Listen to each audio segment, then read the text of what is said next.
wassalamu ala sayyidina Muhammadin wa ala alihi wa ashabihi ajma'in amma ba'du.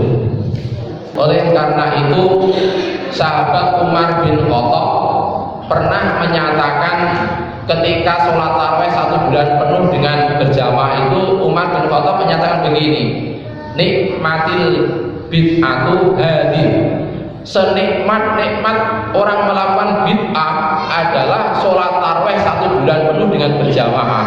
Jadi sholat tarawih 1 bulan penuh itu bid'ah, tetapi kata Umar bin Khattab, senikmat-nikmat bid'ah ini adalah melaksanakan sholat tarawih 1 bulan penuh. Itu sangat nikmat sekali, ya. Dan kita kalau baca sejarah pengumpulan Al-Quran, ketika Rasulullah wafat, Al-Quran belum dibukukan menjadi 1 mushaf.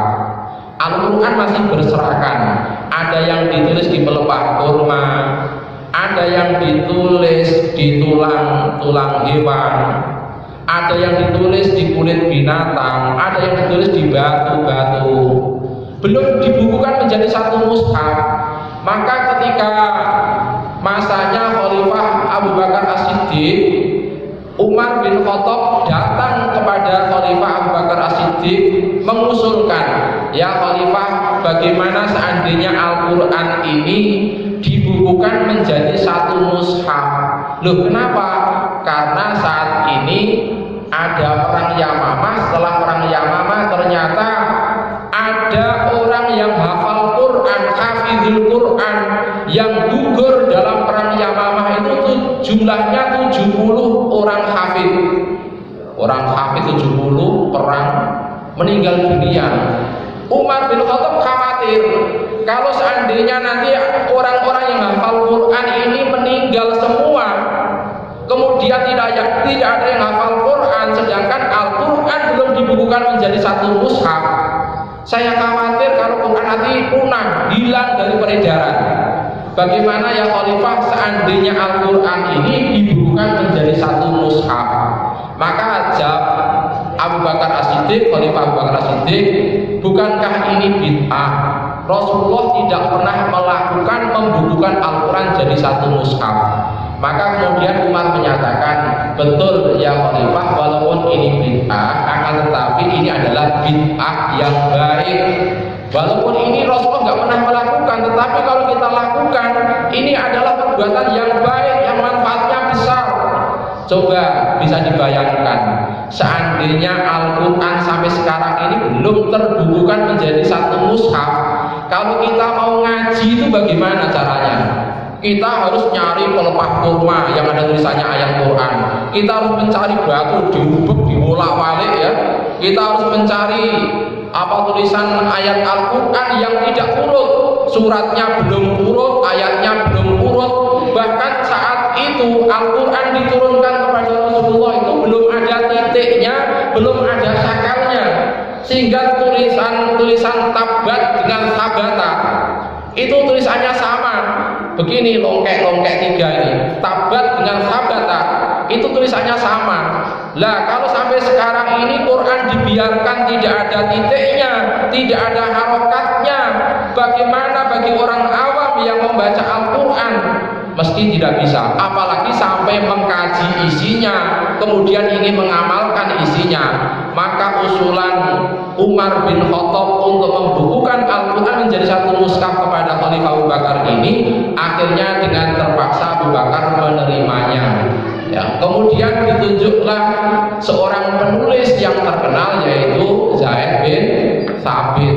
Tetapi ketika Abu Bakar As-Siddiq ini menyampaikan masalahnya kepada Zaid bin Thabit sebagai calon penulis Al-Quran, Zaid bin Thabit pun menyatakan, bukankah ini bid'ah? Ya. Kemudian Abu Bakar menyatakan, betul, walaupun itu bid'ah, tapi bid'ahnya bid'ah yang baik, yang hasanah. Maka akhirnya Zaid bin Thabit menyatakan dia siap untuk membukukan Al-Quran menjadi 1 mushaf. Akan tetapi Zaid menyatakan, seandainya saya diperintahkan untuk memindahkan gunung, maka itu tidak lebih berat dibandingkan jika saya diperintahkan untuk membukukan Al-Quran menjadi 1 mushaf. Loh, memindahkan gunung, kelihatannya tidak lebih berat daripada memindahkan Quran dari satu mushaf. Padahal dapat kita bayangkan, siapa yang sanggup untuk memindahkan Gunung Merapi ke sini?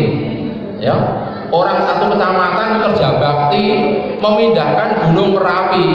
Siapa yang sanggup? Wong setiap hari Gunung Merapi itu batunya dan pasirnya diangkut truk itu banyak sekali. Saya pernah datang ke sana melihat truk yang mau ngangkut batu dan pasir di Merapi itu sampai antri panjang sekali. Tidak hanya truk dari Jogja saja, termasuk truk dari Jawa Tengah itu banyak yang mengambil pasir dan batu dari Merapi. Tapi sampai sekarang pun batu dan pasirnya tidak pernah habis. Lah siapa yang sanggup memindahkan Gunung Merapi, pindahkan ke sini? Tidak ada yang sanggup, berat kan itu. Tetapi kata Zaid bin Sabit, kalau saya diperintahkan untuk membukukan Al-Quran dan satu mushaf, itu lebih berat dibandingkan jika saya diperintahkan untuk memindahkan gunung ke tempat lain. Ini artinya merupakan tugas yang berat. Oleh karena itu, ini termasuk bid'ah yang hasanah, perkara baru, tetapi perkara baru itu punya dampak yang baik, bisa ada maslahatnya, ada manfaatnya untuk umat. Mungkin ibu-ibu bisa bayangkan kalau sekarang ini Quran belum dibukukan menjadi satu mushaf, ibu-ibu kalau baca surat Yasin nyarinya bagaimana? Kalau belum ada titik dan sakalnya, kira-kira bacanya bagaimana? Bisa enggak? Tidak bisa, sulit. Yang memberikan titik dan sakal dalam Al-Quran itu adalah Abdul Aswad Ad-Duali. Zaman Rasulullah belum ada titik dan belum ada sakalnya. Kemudian zamannya Abdul Aswad Ad-Duali, orang belajar bahasa Arab, kemudian terciptalah ilmu bahasa Arab, kemudian Al-Quran bisa dibaca karena ada titik dan sakalnya, bisa dibaca oleh semua orang, termasuk orang awam bisa baca Al-Quran dengan mudah. Ini kita harus bersyukur. Coba kalau seandainya orang yang memberikan titik dan sakal dan orang yang membukukan Al-Quran pertama kali ini kemudian disebut bid'ah masuk ke dalam neraka, kira-kira tepat atau tidak? Sangat tidak tepat kan? Oleh karena itu makna kullun itu tidak selamanya semua, ya. Tadi kan kullu bid'atin dhalalatun, itu tidak selamanya diartikan setiap yang bid'ah itu dhalalah, itu tidak.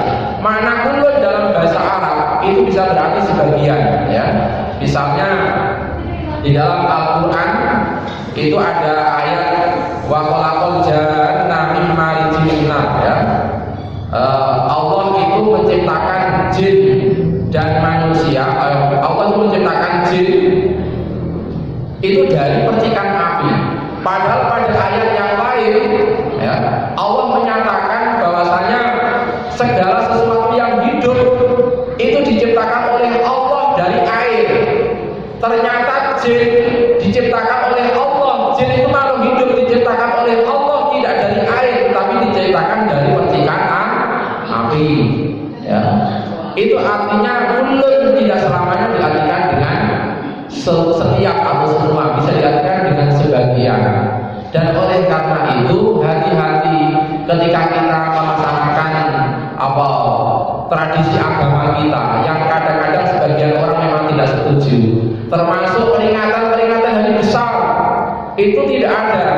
Seperti peringatan nuzul Quran zaman Rasulullah juga tidak ada.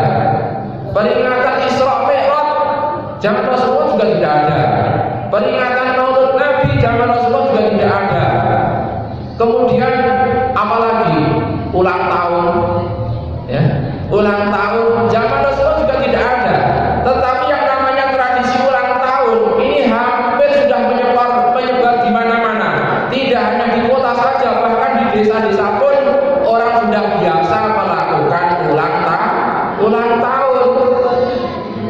Bahkan yang melakukan ulang tahun tidak hanya orang perorangan, sekarang organisasi pun itu banyak yang melakukan ulang tahun. Ada milad itu kalau terjemahkan ulang tahun, Pak, peringatan ulang tahun itu. Ada yang apa istilahnya, hari lahir, akhlak.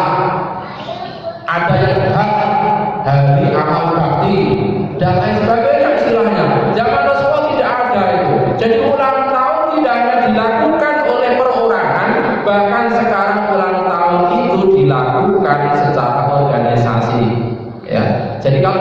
memahami hadis, maka kita harus hati-hati. Jangan sampai kita itu salah paham.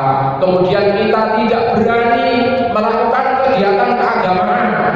Arisan misalnya. Zaman Rasul ada nggak ibu-ibu itu kalau sore-sore udah arisan, kemudian nanti nyanyi bareng, kemudian marilah acara arisan sore ini kita buka dengan membaca Al-Fatihah. Ya, apakah Rasulullah pernah melakukan acara arisan yang dibuka dengan membaca Al-Fatihah? Tidak pernah sama sekali.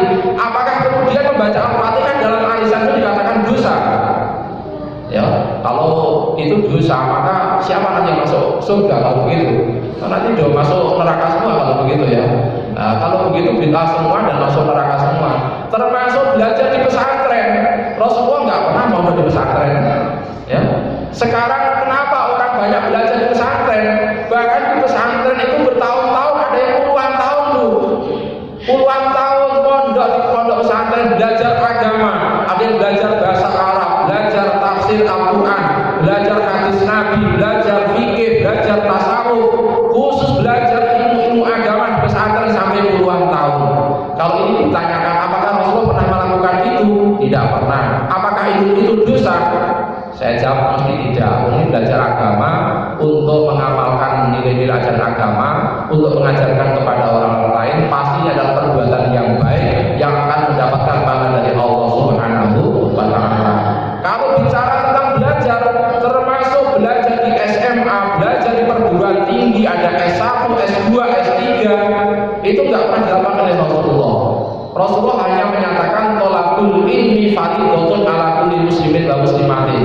Mencari ilmu itu hukumnya fardu bagi muslim laki-laki dan muslim perempuan, tetapi tidak dijelaskan teknis untuk menuntut ilmu itu bagaimana, tidak dijelaskan secara detail. Maka kemudian sekarang kemudian berkembanglah budaya Islam, orang mendirikan perguruan tinggi, di situ banyak fakultas, di situ banyak program studi, kemudian banyak mata kuliah yang harus diambil, ada aturannya supaya lulus untuk mendapatkan nilai mata kuliah. Maka ini adalah semuanya perkara baru yang zaman Rasulullah itu belum pernah ada, dan ini saya menilai seandainya ini dianggap bid'ah, maka bid'ahnya termasuk bid'ah hasanah. Oleh karena itu, bapak-bapak, ibu-ibu yang selama ini telah memiliki tradisi yang baik yang berkaitan